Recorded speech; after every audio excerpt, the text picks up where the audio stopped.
Hello दोस्तों, welcome back. एक बार फिर से स्वागत है आप सभी का इस नए वीडियो में।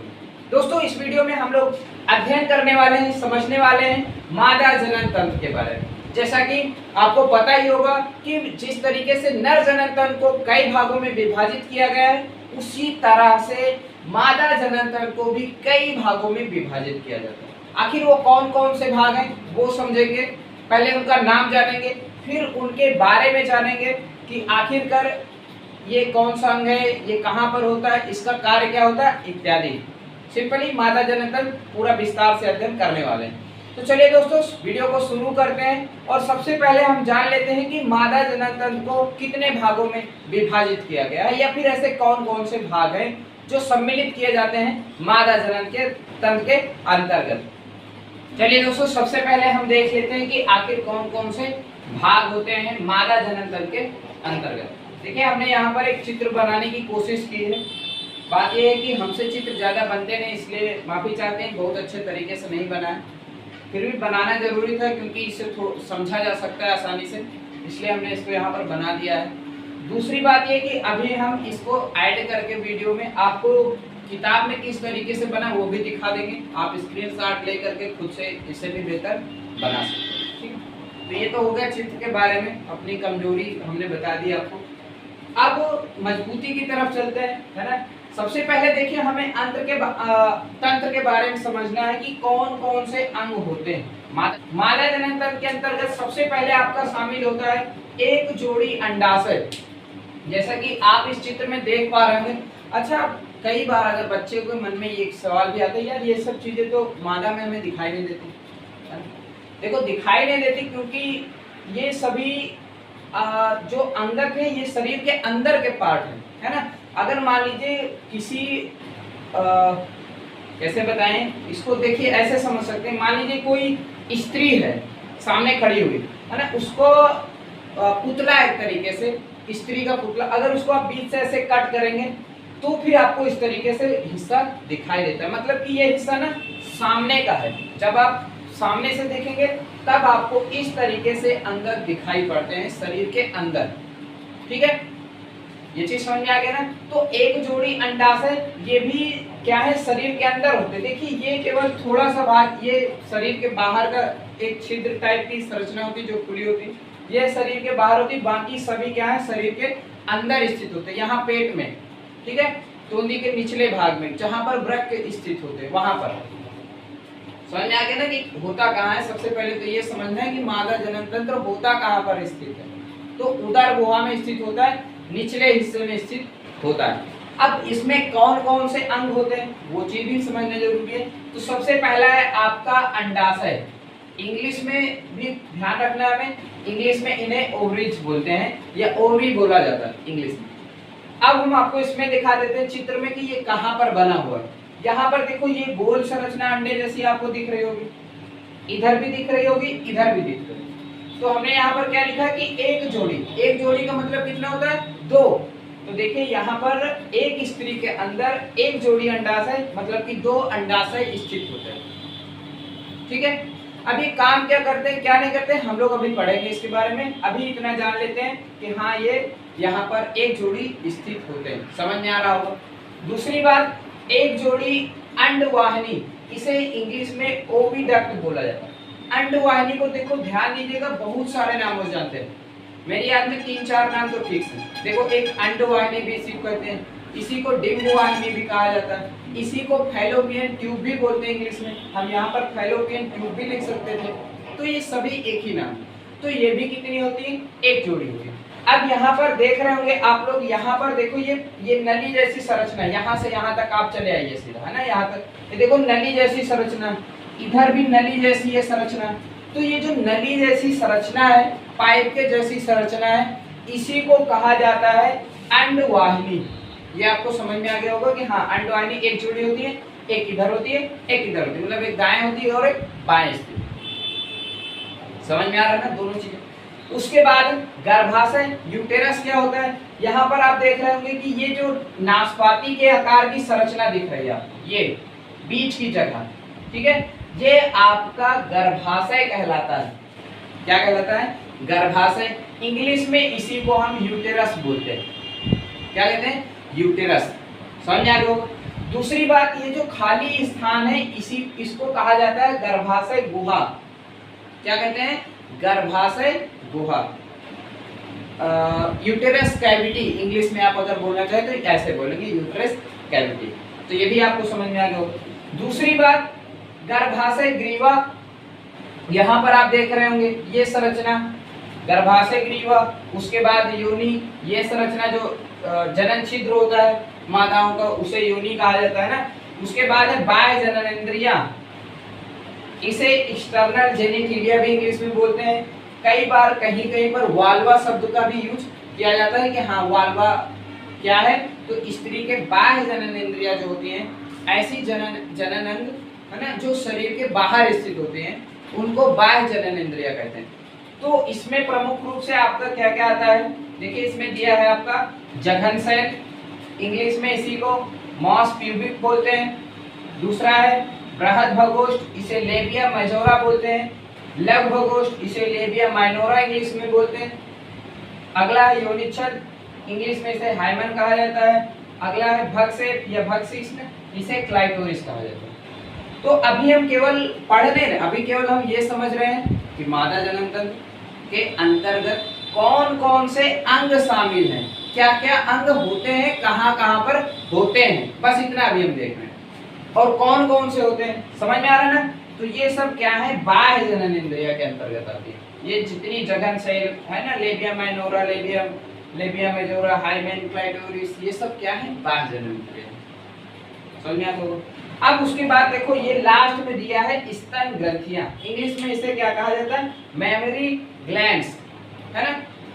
तो उम्मीद करते हैं ये आपको यहाँ तक समझ में आ गया होगा कि हाँ भाई जो मादा जनन तंत्र होता है, मादा जनन तंत्र के अंतर्गत इतने अंग शामिल होते हैं, पहली चीज। दूसरी बात ये कि अब हम देखेंगे कि भाई ये जो अंडाशय होता है, अंडाशय का क्या कार्य होता है, कितने अंडाशय होते हैं, कितने बड़े होते हैं, कितने छोटे होते हैं, कहाँ पर होते हैं, काम क्या करते हैं, अब ये चीज हमारी पढ़ने की बारी है।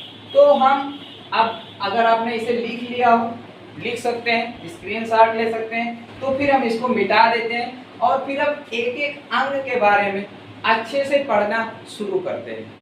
अब हम अंडाशय के बारे में देख लेते हैं। देखो अंडाशय का सबसे पहले हम जान लेते हैं ना कि ये होता कहाँ पर है, मतलब कहाँ पर स्थित होता है और कार्य क्या होता है। दो ही चीजें जरूरी हैं। और एक चीज ध्यान दीजिएगा, हम एनसीईआरटी के अनुसार चल रहे हैं, एनसीईआरटी में जो जो चीजें दी हुई हैं उनको जरूर साथ में लेके चलने की कोशिश करें, ठीक है। तो सबसे पहले अगर स्थिति आकार की ध्यान देंगे तो ये देखो आकार इसका बादाम की आकृति जैसी होती है दिखने में। ये जो यहाँ पर हमने गोल सा बना रखा है ना, अंडे जैसा बना रखा है, यहाँ भी और यहाँ भी, तो ये थोड़ा सा बादाम की तरह होता है दिखने में।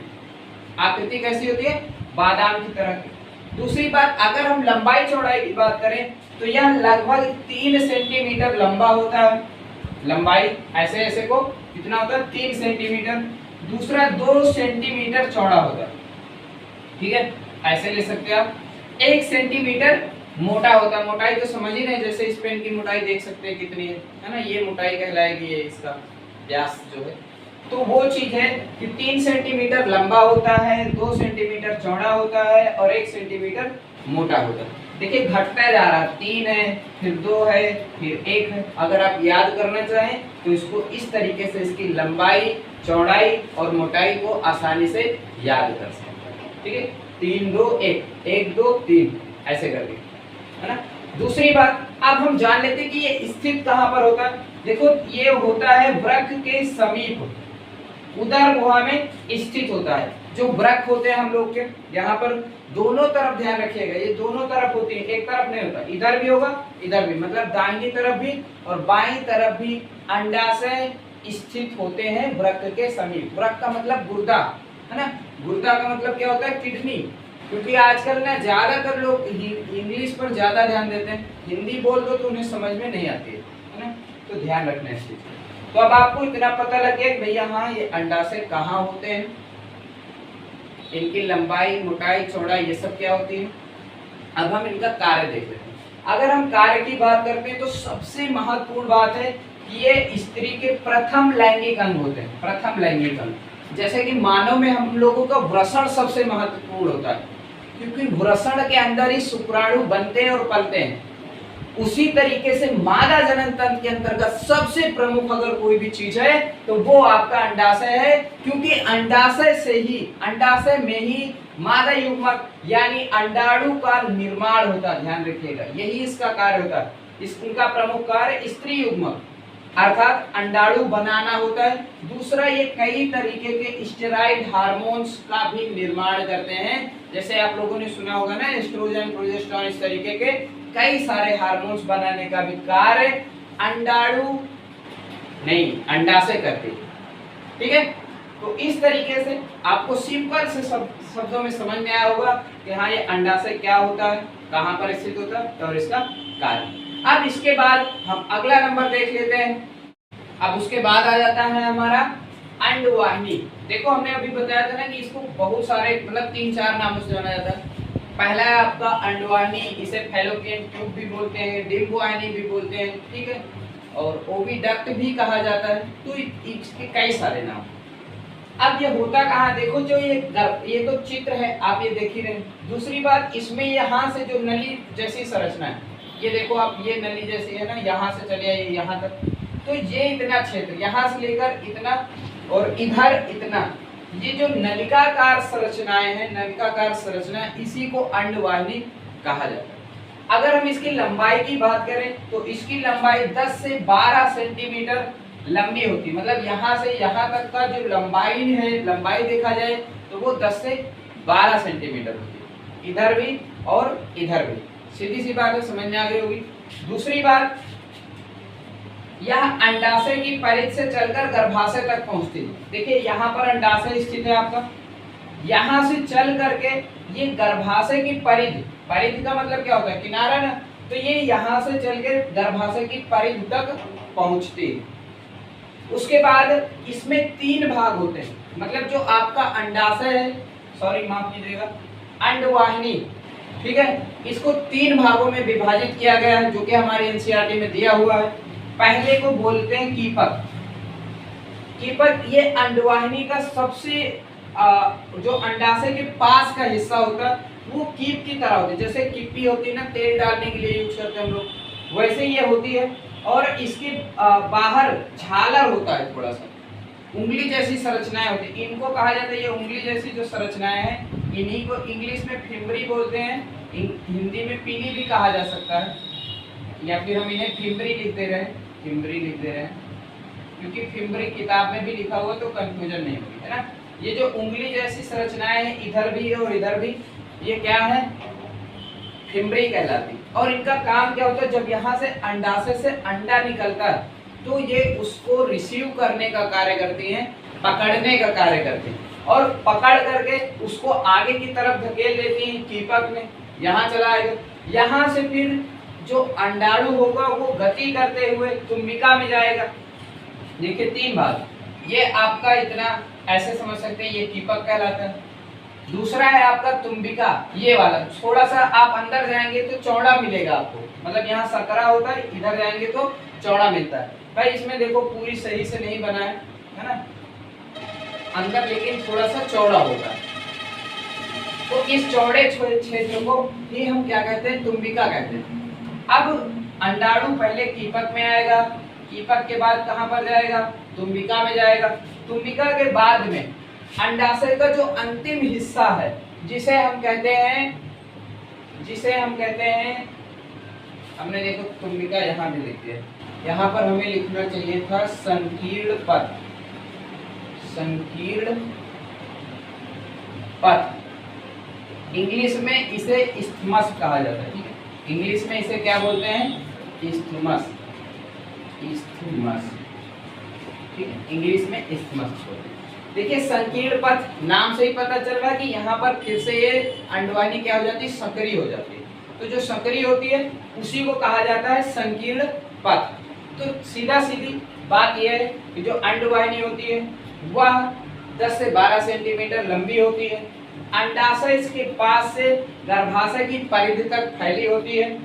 इसके 3 भाग होते हैं, कीपक, तुम्बिका, संकीर्ण पथ। कीपक का कार्य क्या होता है? देखो इनका कार्य सीधा सीधी बात यही है, ये अंडाशय को यहाँ से यहाँ तक पहुंचाने का कार्य करते हैं। मतलब अंडाशय, मतलब ये अंडाणु को अंडाशय से गर्भाशय तक पहुंचाने का कार्य करते हैं।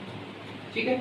अब देखो कीपक क्या करेगा, जब यहाँ से अंडाणु निकलेगा तो ये इसमें फिंगरी होती है ना, उंगली जैसे ये बनी, ये इसको पकड़ लेती है, ऐसे पकड़ करके ये अंदर की तरफ धकेल देती है। अब ये अंदर से तुम्बिका में जाएगा, तुम्बिका में गति करते हुए अंडाणु पहुंचेगा संकीर्ण पथ इस्थमस में। देखिए ठीक है, यही क्षेत्र होता है जहां पर अंडाणु शुक्राणु का इंतजार करते हैं। अगर मान लीजिए कि शुक्राणु आ जाते हैं तब तो निषेचन होता है, नहीं तो फिर निषेचन नहीं होता है, और ये जो अंडाणु होता है वो पीरियड्स के साथ शरीर से बाहर निकल जाता है। ठीक है। तो इस तरीके से आपको अंडवाहिनी समझ में आ गई होगी कि अंडवाहिनी कहाँ पर होती है और इसको कितने भाग में विभाजित किया गया है और इसका कार्य क्या होता है। ठीक है। सीधा सीधा यार कार्य लिखते हैं, यहाँ पे रुक जाओ, कार्य लिख देते हैं। कार्य क्या होता है इसका? अंडाणु का परिवहन करना, अंडाणु का परिवहन करना। भाई देखो आप लोगों ने देखा होगा ना कि एक हम लोग के यहाँ रोड पर एक गाड़ी चलती है दुग्ध वाहिनी, उसमें क्या होता है? दूध होता है। दुग्ध वाहिनी उसको क्यों लिखते हैं ट्रक में? क्योंकि उसमें दुग्ध का वाहन करते हैं एक स्थान से दूसरे स्थान तक।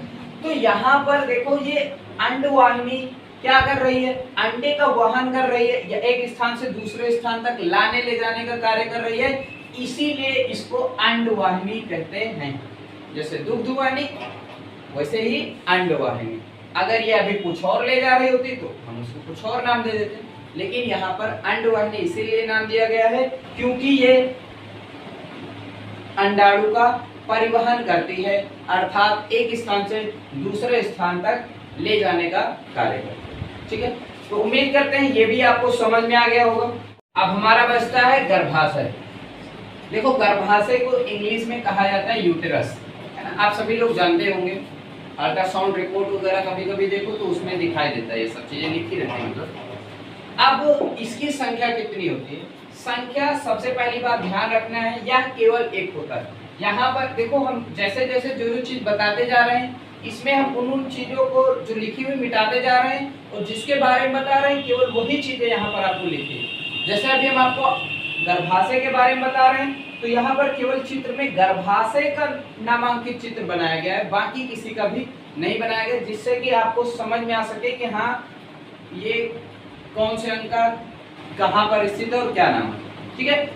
तो संख्या देखो, ये जो ऐसे ये आपको संरचना दिख रही है, ये बीच की जगह ये आपका गर्भाशय कहलाता है। इसे बच्चेदानी भी कहा जाता है, गांव में बच्चेदानी बोलते हैं, और वैसे तो गर्भाशय कहा जाता है। इंग्लिश में इसी को यूटेरस बोलते हैं। संख्या कितनी होती है? एक। समझ में आ गया होगा, ये तो नॉर्मल सी चीज है।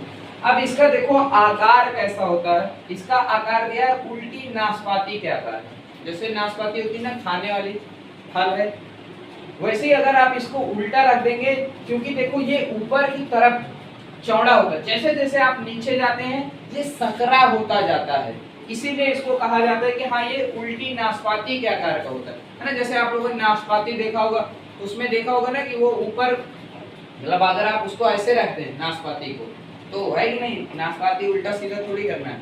तो ये दिखने में गर्भाशय का आकार उल्टी नाशपाती के जैसे होता है। अगली बात है, यह स्त्री के श्रोणि प्रदेश में स्थित होता है। स्थिति दी हुई है कि आखिरकार ये कहाँ पर स्थित होता है, तो श्रोणि प्रदेश में जो पेल्विक एरिया होता है वहां पर गर्भाशय स्थित होता है, इसको पेल्विक क्षेत्र भी कहा जाता है।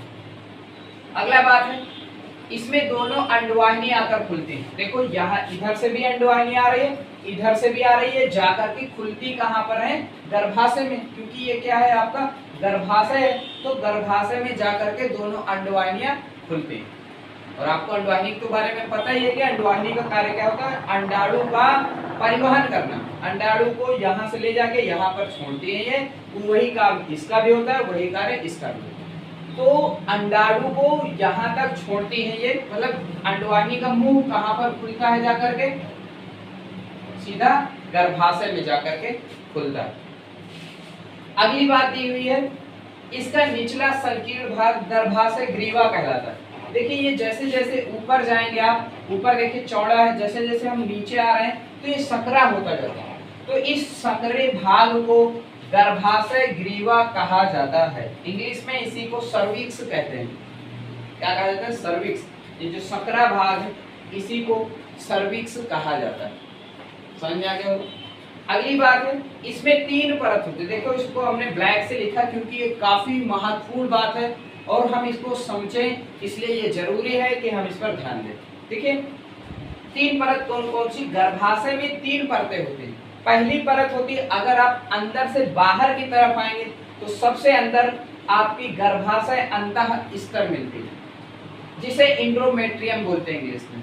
दूसरी बात, उसके बाद ये वाली जो देखते हैं हम आपको, ये देखो ये जो खाली जगह है, ये खाली थोड़ी होता है, लेकिन चित्र में नहीं बनाया गया तो इसका मतलब ये थोड़ी खाली नहीं होता। वैसे यहाँ पर भी ये भरा हुआ क्षेत्र है, ठीक है, ये भरा हुआ क्षेत्र है। तो 3 परतें अब आपको दिखाई दे रही होंगी। पहला ये वाला जो काले रंग से है, दूसरा ये वाला जिसमें हमने बिंदियां रखी हुई हैं या डॉट्स किए हुए हैं ये, और तीसरा ये स्तर। तो सबसे अंदर वाले स्तर को गर्भाशय अंतः स्तर, इंग्लिश में इंडोमेट्रियम।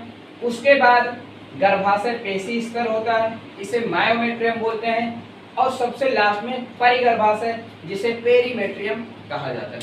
अच्छा है, एक चीज और है, आप सभी लोगों ने सुना होगा कि जब पीरियड्स आते हैं तो दर्द होता है महिलाओं को, है ना। वो दर्द इस कारण होता है क्योंकि ध्यान, ये जो आपकी सबसे तीसरी परत है इंडोमेट्रियम, जब निषेचन नहीं होता है भ्रूण को अंडाणु का, तो वो क्या करता है कि इसी के रास्ते यहाँ पर संकुचन होता है। इस स्तर में संकुचन होता है, सिकुड़ती फैलती, इसकी वजह से यहाँ की जो नसें हैं, यहाँ पर जो रुधिर कोशिकाएं होती हैं वो फट जाती हैं। इसके कारण शरीर से मतलब योनि के माध्यम से ब्लड निकलने लगता है, ठीक है।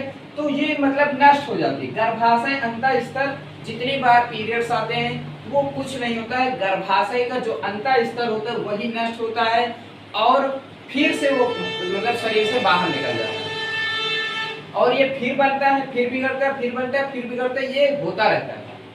तो ये इसका कार्य है कि ये जो पीरियड्स आते हैं उसमें ये हेल्प करता है, अंडाणु को शरीर से बाहर निकालने में सहायता करता है। दूसरी बात, जब गर्भाशय की जो पेशी स्तर है, इसका यूज कहाँ पर होता है? इसका यूज होता है कि जब मान लीजिए अगर यहाँ पर बच्चा पल रहा है, गर्भाशय बच्चा पल रहा है, तब जब बच्चे की अवधि पूरी हो जाती है, जब प्रसवावस्था होती है, जब बच्चा जन्म लेने की अवस्था में होता है, तब यहाँ पर बहुत तेज से संकुचन होता है पेशी स्तर में, जिसे हम मायोमेट्रियम बोलते हैं। और इसी संकुचन की वजह से, है ना, संकुचन भी होता है मतलब खिंचाव, तनाव, वो ढीलापन, खिंचावपन, वो सब होता है यहाँ पर। इसकी वजह से ये बच्चा शरीर से बाहर आसानी से निकल पाता है। तो ये बहुत ज्यादा सहायता करती है गर्भाशय पेशी स्तर बच्चे के जन्म के समय। समझ में आया? तो ये बच्चे के जन्म के समय काम करती है मायोमेट्रियम प्रमुख रूप से। दूसरा है गर्भाशय अंतः स्तर, ये अनिषेचित अंडाणु को शरीर से बाहर निकालने में सहायता करती है। तो ये हो गए गर्भाशय के 3 परत, पेरीमेट्रियम, मायोमेट्रियम और इंडोमेट्रियम। आपको आसानी से इनके कार्य समझ में आ गए होंगे। पेरीमेट्रियम एक सहायता करने का कार्य करती है, इसका कोई इसमें विशेष रोल नहीं है, लेकिन परत है तो सुरक्षा का कार्य तो जाहिर सी बात है करते हैं। बाकी इन दोनों का विशेष रोल होता है हमारी जनन की प्रक्रिया में, ठीक है। अगला दिया है, अगला अब हमने देखो इतना तो समझ लिया कि हाँ भाई ये गर्भाशय है, नाशपाती के आकार का होता है ना, और इसमें 3 परतें होती हैं, पेरीमेट्रियम, मायोमेट्रियम, इंडोमेट्रियम। अब ये काम क्या करता है? तो काम इसका होता है, ये निषेचित अंडे का वर्धन करता है। यहाँ पर देखो इसका कार्य लिखा हुआ है, मतलब मान लीजिए जैसे यहाँ पर अंडाणु है, ठीक है, मान लीजिए कि उसी समय मैथुन क्रिया होती है और शुक्राणु गति करते हुए इसको टच कर ले जाते हैं, तो निषेचन हो जाता है। अब निषेचन हो जाता है तो निषेचन के बाद निषेचन युग्मनज बनता है, युग्मनज से फिर भ्रूण का विकास होता है और उसी भ्रूण से बच्चे का निर्माण होता है। इसको मतलब थोड़ा समझ सकते हैं हम। जैसे मान लीजिए कि ये शुक्राणु है और ये अंडाणु है, दोनों मिल गए, शुक्राणु और अंडाणु दोनों मिल गए, मिलने के बाद में क्या बनता है, युग्मनज का निर्माण होता है। क्या बनता है, युग्मनज। अंडाणु शुक्राणु मिल गए तो युग्मनज बना, युग्मनज आगे विकास करके भ्रूण का निर्माण करता है और भ्रूण आगे विकास करके बच्चे का निर्माण करता है, वो नर और मादा कुछ भी हो सकता है। तो इस तरीके से ये गर्भाशय का कार्य रहा है। कई बार कभी कभी महिलाओं में, क्योंकि महिलाओं में ही ये होता है, पुरुषों में तो होता नहीं, तो कई बार ऐसा भी देखा गया है कि महिलाओं में गर्भाशय का कैंसर भी हो जाता है। तो ऐसी परिस्थिति में इस गर्भाशय को काट के शरीर से बाहर किया जाता है, इसे ऑपरेशन कहते हैं, है कि नहीं। सिंपली अब आपको समझ में आ गया होगा गर्भाशय क्या होता है, कहाँ होता है और इसका कार्य क्या होता है, इसकी परतें कितनी होती है। अब सबसे लास्ट का टॉपिक देखिए दोस्तों, अब हम बाह्य जननेंद्रिय तो पढ़ेंगे, लेकिन अब हम इसको जो अभी चित्र था यहाँ पर उसकी सहायता से हम इसको नहीं समझ सकते। इसके लिए हम एक चित्र आपको अलग से दिखा रहे हैं, उसमें आप इन संरचनाओं को आसानी से देख पाएंगे और समझ पाएंगे कि आखिर क्या होती है। ठीक है, देखिए यहाँ पर एक चित्र आपको दिख रहा होगा, यहाँ पर आपको जघन सेल दिख रहा होगा, इंग्लिश में इसे मास प्यूबिक कहा जाता है। तो इसके बारे में हम समझ जाए कि इसको क्या मतलब क्या होती है। देखिए यहाँ पर दिया हुआ जघन सेल के बारे में, यह वसा में ऊतकों से बनी एक गद्दी सी संरचना होती है। आप लोग देखते होंगे स्त्री में या पुरुष में भी होता है ये चीज, है ना, कि जो आपका पेल्विक एरिया होता है, तोंदी के नीचे का क्षेत्र, वहां पर कुछ गद्दी जैसी संरचना होती है। योनि के ऊपर की बात कर रहे हैं हम, है ना, गद्दी सी संरचना होती है जो वहां पर त्वचा और बाल पाए जाते हैं, है ना। तो उसी को जघन सेल कहा जाता है, इंग्लिश में इसी को मास प्यूबिक कहते हैं। सिंपली आपको समझ में आ गया होगा, त्वचा और जघन बालों से ढकी होती है, गद्दीदार संरचना होती है, उसी को जघन सेल या फिर मास प्यूबिक कहा जाता है। उसके बाद अगला हमारा आता है बृहद भगोष्ठ और बृहद भगोष्ठ। देखो बृहद भगोष्ठ क्या होता है, यह ऊतकों का बना मसल वलन है जो जघन सेल से नीचे तक फैला होता है और योनि द्वार को घेरे रहता है। मतलब जो जघन सेल होते हैं उसके नीचे योनि द्वार तक का जो हिस्सा होता है वो आपका बृहद भगोष्ठ कहलाता है, जिसे हम लेबिया मेजोरा भी कहते हैं।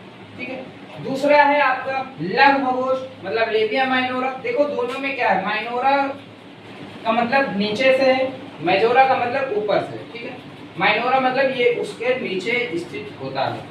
तो देखो यह क्या होता है, लघु भगोष्ठ या ऊतकों का एक जोड़ा वलन होता है जो बृहद भगोष्ठ के नीचे स्थित होता है। बृहद भगोष्ठ के और नीचे जाएंगे तो जो ऊतकों की संरचना मिलती है उसी को हम लघु भगोष्ठ कहते हैं। अब उसके बाद आता है आपका योनिच्छद। योनिच्छद, देखिए योनिच्छद में क्या होता है कि देखो सीधा सीधा अगर आप नाम पर ध्यान देंगे, योनिच्छद मतलब योनि है, उसके ऊपर किसी चीज का आवरण है, ठीक है, छाया हुआ, तो उसी को योनिच्छद बोलते हैं। मतलब होता क्या है, जो योनि होती है उसके ऊपर एक पतली झिल्ली होती है। ठीक है, क्या होती है, एक पतली झिल्ली होती है, उसी को कहा जाता है योनिच्छद। ठीक है, ये चीज। और कई बार ऐसा देखा गया है ना कि मतलब लोग ऐसा मानते हैं कि ये योनिच्छद या फिर इंग्लिश में जिसे हम हाइमेन बोलते हैं, ये अगर किसी स्त्री के योनि पर है तो फिर वो वर्जिनिटी होती है, नहीं तो नहीं होती। लेकिन ऐसा नहीं है, ये झिल्ली कई बार संभोग के कारण तो फटती है, संभोग के कारण भी फट सकती है। दूसरा, कई बार ये ज्यादा खेल कूद या साइकिल चलाने इन सब की वजह से भी फट जाती है। तो सीधा सीधी बात ये समझ में आती है ना कि हाँ ये एक लक्षण नहीं है, ये एक पैमाना नहीं है जिससे कि हम किसी भी स्त्री या औरत किसी को भी मतलब हम ये बता सके कि हाँ ये वर्जिनिटी है या नहीं। ठीक है, क्योंकि लोग ऐसा मानते हैं, ये गांव में होता है, ये कई जगह पर होता है, लड़के ऐसे मानते हैं कि अगर किसी योनि के ऊपर योनिच्छद है या हाइमन है तो वो लड़की वर्जिनिटी होगी, अगर नहीं है तो फिर नहीं होगी। लेकिन ऐसा नहीं होता है, क्योंकि ये संभोग के कारण फटता है, ये चीज सही है। लेकिन कई बार ये अपने आप भी फट जाता है, ज़्यादा खेलने कूदने से या फिर उछल कूद करने से या साइकिल चलाने से, गिरने से, इन सब वजह से भी ये फट जाती है। ठीक है, थोड़ी बहुत ब्लीडिंग भी होती है इसके साथ में। तो ये चीज़ है कि भाई हाँ, हम इसके बारे में तो पढ़ रहे हैं, साथ साथ हमें ये भी देखना है ना कि हम सीख क्या रहे हैं। ठीक है, क्योंकि हमें तो एनसीईआरटी ये एक वरदान की तरह लगती है, क्योंकि एनसीईआरटी ने जो भी लिखा है किताब में, उसके साथ में उसका समस्या भी लिखी है, उपाय भी लिखा है। ठीक है, क्योंकि अगर एनसीईआरटी को बताना होता तो केवल योनिच्छेद के बारे में बता करके वो लाइन समाप्त कर सकते थे, जैसा कि कई सारी किताबों ने किया। लेकिन ऐसा नहीं है, एनसीईआरटी ने क्या किया कि योनिच्छेद के बारे में बताया कि किसे कहते हैं, दूसरा ये भी बताया कि इससे जुड़ी एक मिथ्या है जो भारत देश में या फिर कई सारे देशों में व्याप्त है, जो कि लोग ऐसा सोचते हैं कि हाँ, अगर किसी लड़की के योनि पर योनिच्छेद है तो वो वर्जिनिटी होगी, नहीं तो नहीं होगी, है ना। तो उसने ये भी बताया कि हाँ, ऐसा नहीं होता है, ये कई बार खेल कूद से भी फट सकता है। तो इसलिए इसे पैमाने की तरह न देखा जाए योनिच्छेद को कि हाँ, जिसके ऊपर है वो कौमार्य होगी या फिर नहीं होगी। समझ में आ रही होगी आपको हमारी बात। तो इस तरीके से ये योनिच्छेद हो गया। उसके बाद लास्ट है बाह्य जनन इंद्रिय, जो कि है भगक्षेप, या फिर इसी को भगशिश्न भी बोलते हैं, इंग्लिश में इसी को क्लाइटोरिस बोला जाता है।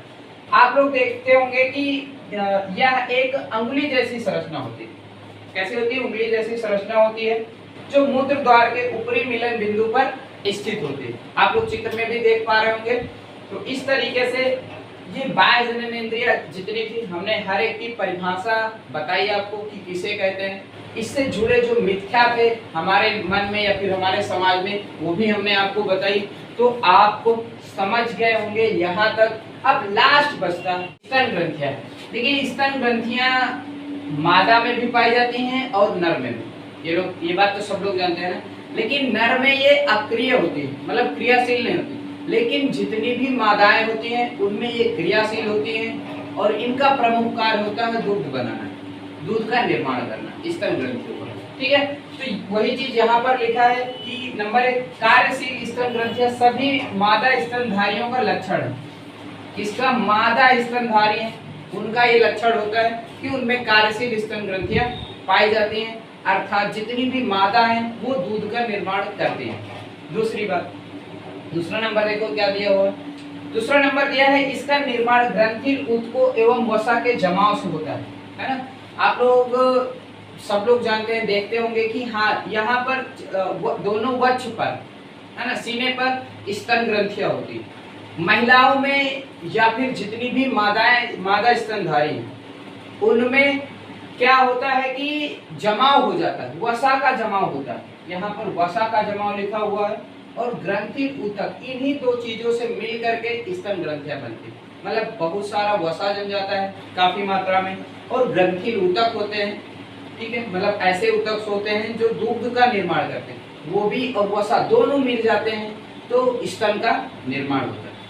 समझ में आ गया ना? ये मतलब सीधी सी बात है कि इसका निर्माण कैसे होता है स्तन ग्रंथि का। तो स्तन ग्रंथि का निर्माण ग्रंथिल ऊतक और वसा के जमाव। ये सिंपल सी बात समझ में आ गई होगी। अगला दिया है प्रत्येक स्तन का, जो स्तन होता है प्रत्येक स्तन का ग्रंथिल ऊतक 15 से 20 पालियों में बटा होता है। जो ग्रंथिल ऊतक होता है, मतलब आप समझ सकते हैं, मान लीजिए कि अगर ये स्तन है, ठीक है, ऐसे करके इसमें वसा भी है, मतलब ये मान सकते हैं ये वसा है, चर्बी जमी हुई है, वसा को चर्बी भी बोल सकते हैं। और ये ग्रंथिल ऊतक है नीले वाले। ठीक, हम दोनों चीज बना देते, थोड़ा समझ में आ जाएगा। ये वसा है, ये नीले वाले हैं ग्रंथिल ऊतक।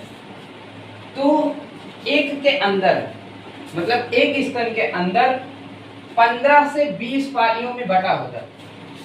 ये 15 से 20 होती है एक स्तन के अंतर्गत। हम ग्रंथिल ऊतकों की बात कर रहे हैं, ना कि वसा ऊतकों की।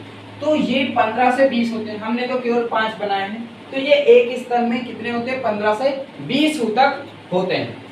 ठीक है, इसमें कोशिकाओं के गुच्छे होते हैं। इनके अंदर की हम बात करें तो इसमें कोशिकाओं के क्या होते हैं? गुच्छे, छोटे छोटे गुच्छे होते हैं। इन गुच्छों को हम क्या कहते हैं? कूपिका कहते हैं। क्या कहा जाता है? कूपिका कहते हैं। आप इसको ना ऐसे इमेजिन कर सकते हो, थोड़ा सोचो, अगर अंगूर का गुच्छा सब लोग देखे हो ना, तो इसको समझ लीजिए कि ये यहाँ पे अंगूर का गुच्छा अंदर रखा हो। एक अंगूर को हम कूपिका बोल सकते हैं। ठीक है, क्या कह सकते हैं? कूपिका बोल सकते हैं। और कूपिका के की कोशिकाओं में, ये जो कूपिका होती है उनकी कोशिकाओं से ही दूध स्रवित होता है। मतलब एक अंगूर, समझ सकते हैं ना, अंगूर के अंदर ही दूध बनता है, जो कूपिकाओं की खाली स्थानों में एकत्र हो जाता है। मतलब जैसे मान लीजिए अंगूर का गुच्छा है, इसमें अंगूर के गुच्छे में अंगूर है और एक अंगूर को हम कूपिका बोलेंगे। अब कूपिका के अंदर किसका निर्माण होता है? दूध का।